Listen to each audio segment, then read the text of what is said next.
I'm just so thrilled to be doing this Masters podcast, which you're going to want to listen to. You're going to want to gather all of your friends and anybody you ever met once to listen to this. I'm here with two incredible men. First of all, Bryan Anderson, who enlisted in the United States Army in 2001.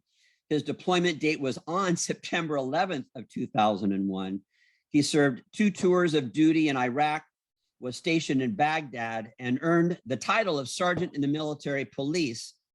But on October 23rd of 2005, while taking his unit commander on a routine mission to visit Iraqi police station, Bryan's Humvee drove past an improvised explosive device in southeast Baghdad. And due to the impact of the explosion, Bryan lost both of his legs and his left hand.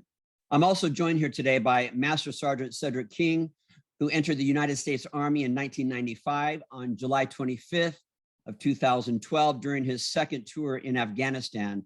Cedric was severely injured by an improvised explosive device, which caused internal injuries, permanent damage to his right arm and hand, and the amputation of both of his legs. Bryan, having interviewed Cedric before and sharing the stage with him many times, I've heard Cedric say that the explosion of the IUD was his finest hour.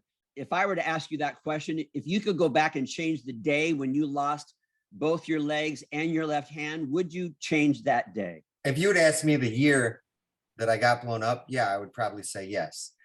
Asking me now and everything that I've done since then, the answer is absolutely no. It has given me an amazing life and perspective and all kinds of things.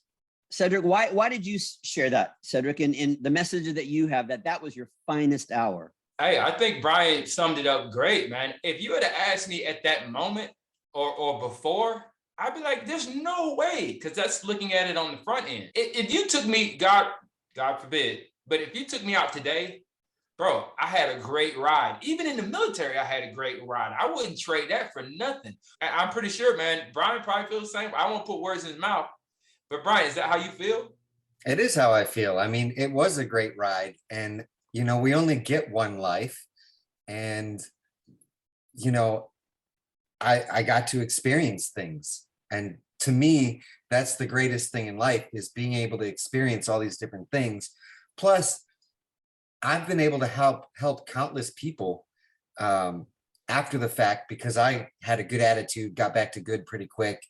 And I've had these incredible, amazing experiences that I never even could have imagined if I'd never would have gotten blown up.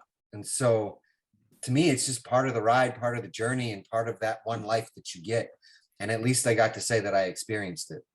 But Bryan, didn't also let you know that who you thought you were was actually who you really were? There's no doubt now. There's no doubt. We all watch movies and we always say to ourselves, I could be that tough. But most of us never find out if we really are as tough as we think we are. And Bryan and I have actually had the opportunity to find out what was on the inside of us was truly what we thought was on the inside of us. And that's a gift. That's a gift that I think life gives us. I like the way you put that. Yeah, and you're right. I always say, you know, it taught me a lot about who I am and what I'm capable of.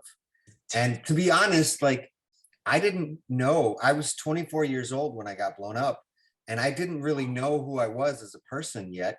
But then, like, I'm like, you know what? I'm going to be this guy. I want to be that guy. And I just started being that guy. But in the beginning, it felt kind of fake. But then I'm telling myself, like, well, if you keep acting like that guy and being that guy, how is it really fake? You just become that guy. I am already so inspired by the stories that you guys tell. I think that the best teachers, the best mentors are storytellers. The two of you absolutely have a story to tell, and I'm so grateful that we have this platform. Everybody, listen to this interview. You're going to love it, by Masters Podcast. Thanks, everybody.